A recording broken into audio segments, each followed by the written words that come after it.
Hey everybody, Fulcrum here. So this week, Kathleen Kennedy said some things about George Lucas, and the internet is having a field day with it. So let's actually dive in to see what's being said. Come in. This is bull. So here we have the actual article that it's from. It's from Games Radar, and of course, Kathleen Kennedy explains why Ray and James Mangold's Star Wars movies are linked. So when we scan down, we look at some of the things that are being said. So, of course, Kathleen is going into how Ray's Star Wars movie will break new ground. And she says, I think what's always great about Star Wars is it's a big galaxy, and we're coming off of what a major war with the First Order. And of course, and now Rey has made a promise to Luke, and that's really the core of where we're going with what this story will be. I think it offers a tremendous opportunity to introduce new characters and start with something fresh, because we culminated with what George Lucas was creating, and now we take all of that and move it to the next chapter. So this is what everybody has been jumping on, is that whole idea of moving it to the next chapter, and of course mentioning George Lucas's name. Now, a few things with this is that all the articles that I've seen pop up, all the YouTube creators that have been talking about this, have been talking as if we're moving on from George Lucas, like as if we're saying, like, screw you, George Lucas, we're moving on. Your stuff is in the past, and that is not at all what this is saying.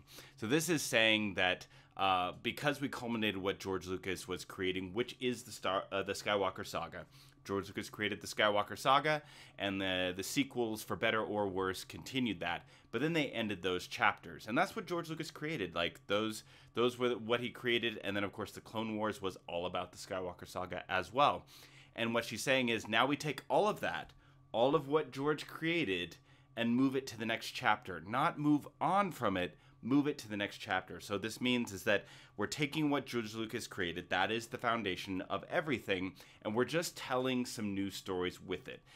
We're not moving on from it. We're not saying screw you, George. We're moving with it to the next chapter, not on from it. And misquoting Kathleen in this regard is quite honestly really frustrating in a lot of ways. So first of all, anything that goes good with Lucasfilm these days is automatically given credit to Dave Filoni and Jon Favreau and those who are directing and creating it, and anything that goes wrong is blamed on Kathleen Kennedy. Now, I'm not saying that Lucasfilm and Kathleen Kennedy have made the best choices every single time. I think there were problems when it came to making choices creatively for the sequels, in that you didn't have an overall world builder. And of course, like making JJ try to finish the sequel trilogy, JJ Abrams is the worst finisher of all time. Lost, Alias, you name it, anything JJ has started, he has not been able to sufficiently conclude. So there were, of course, problems when it came to the sequel's storytelling. I don't think the problems are what people complain about. I think those issues creatively were just not having the world builder. Like, George was a world builder.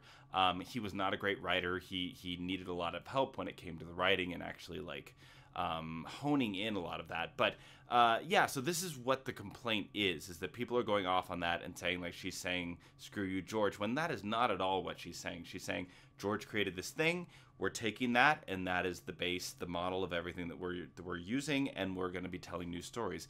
And there's nothing new about this, because we already knew the projects. We knew James Mangold was doing Dawn of the Jedi, where we're getting like the very beginning of discovering the Force and the Jedi, and probably the first Jedi text that we see Rey get from Luke in The Last Jedi. And of course, she's going to be creating a new Jedi Order, and we've got the new Jedi Order movie coming out. So we know these things, and of course that we get new stories that are already happening. Of course, The Mandalorian, yes, it borrows from a lot of like the stuff that George created, but then of course we've got The Acolyte coming out, we've got Skeleton Crew, all these new types of projects. So there's nothing new being said here.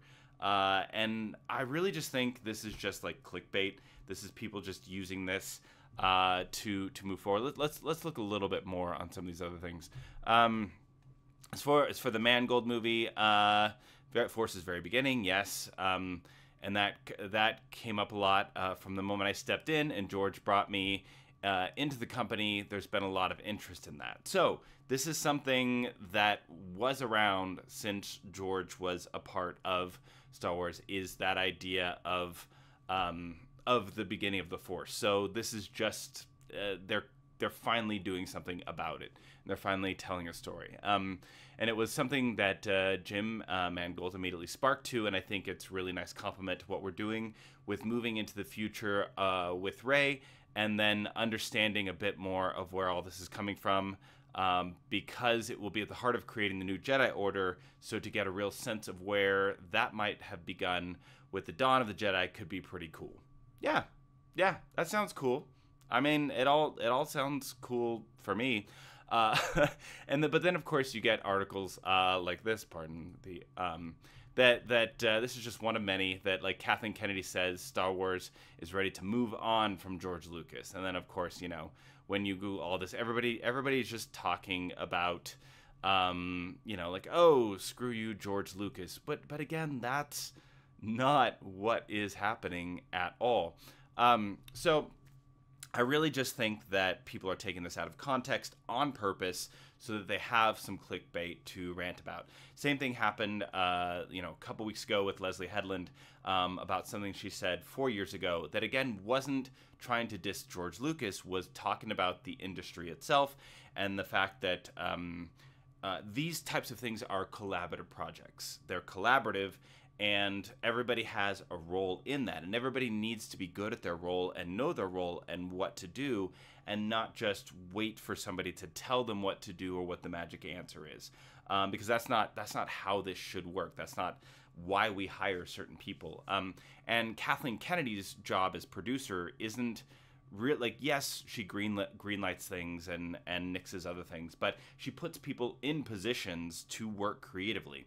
So anything you get that's great from Jon Favreau and Dave Filoni is because Kathleen put them there. As soon as Kathleen came in, and this is talked about in interviews from both Dave Filoni, Jon Favreau, and Kathleen Kennedy, as soon as Kathleen came in, is that she put Dave Filoni to work in learning how to direct and how to create live action. That was one of her first things. And of course, like, we got animated stuff like Star Wars Rebels, The Bad Batch. A lot of that came from Filoni, and then of course Filoni isn't the one that actually that isn't directing and making The Bad Batch happen. That's another team. But Dave Filoni just kind of oversees a lot of the storytelling with that. But again, I think a lot of this is just being blown out of proportion. I think people are getting upset for no reason. Well, the reason is just to, like, create content for their pages. But I'm not going to kind of dive into that clickbait. I'll explain it and say what's going on. Again, I don't think Lucasfilm, I don't think Kathleen Kennedy are the end-all, be-all, and I think Dave Filoni and Jon Favreau don't always make the best choices. They give us some great stuff, but they're not God's gift to everything. I mean, I love that Filoni knows so much about Star Wars from learning from George Lucas directly, and I appreciate that. And of course, like, really collaborating with Jon Favreau, who I think is a great creator, a great director and writer. You know, and of course, like, when we get things like Book of Boba Fett and Mando Season 3, and there were complaints there, which is fine. And I hope we get some great projects moving forward. But what we're complaining about this week isn't the thing. It's nothing. Like, what Kathleen said is nothing. And honestly, I just grow tired of always attacking the female heads of things just because they mention George Lucas's name and they don't treat him like a god. George Lucas has plenty of criticisms that can be thrown his way. He started Star Wars, he created Star Wars, but it was a culmination of a lot of other people that really gave us that final product. I love George for creating Star Wars, and I always will. But Phantom Menace, if you love it, I'm sorry, but Phantom Menace wasn't a perfect movie, and there was a lot of criticism. It's got a terrible score on Rotten Tomatoes. But it just goes to show that not every single person is going to be amazing all the time. And I think through time and through different lenses that we can look back and have a lot of love for these projects, because like I love to go back and watch all the movies and all the shows, even if there's things that I don't appreciate as much as others. You know, like I'm grew up with the original trilogy, and that will always be for me like the heart of everything. But like I appreciate the prequels. I appreciate certain things with the sequels. And I'm really excited about the new projects that we have coming up. And I think there will be some hit and miss when it comes to that. I think Lucasfilm is still going through some growing pains as far as Star Wars is concerned. But I think hopefully they're learning, and that's what we're going to see coming up. Did they learn something, and are we getting something new and fresh? And I think new and fresh is needed, because right now we're just rehashing a bunch of stuff that we've seen before. And talking with like the Ahsoka series coming up, is that a lot of it people are worried that it's just going to be a Rebel season 5. Some are excited for that, but some just want an Ahsoka focused story. I think it's going to be a mix of both, honestly, but I'm still excited about it because it'll be great to have all of that in live action. But let me know what you think in the comments, because quite honestly, when you actually look at the quote at hand, there's nothing really new, nothing really interesting to talk about there. But I just wanted to add my 2 cents because of everything else that's on the internet. I think it's important to have a little bit of perspective when it comes to some of this stuff. So thank you for letting me rant and joining me in that. And I hope going forward that we can look at all of these things that are being said and have some perspective and not just go full attack mode for clickbait. But of course, I'll probably have a clickbait title when I put this up on the internet, just to you know, get some people on here, maybe add a little bit of perspective that they might click on this, hoping for a rant of a different type. But no, I don't go that direction. But when I do have a rant, you'll know. So anyway, again, thank you for joining me. And I'll keep having these videos pop up when I feel like, you know, because I on the other socials, I add my 2 cents with these things as well. So this is my kind of start on YouTube with adding that. So I hope you subscribe. I hope you like the videos so it can get out there a bit more and follow along as we go on this Star Wars adventure. So this is Fulcrum saying Fulcrum out.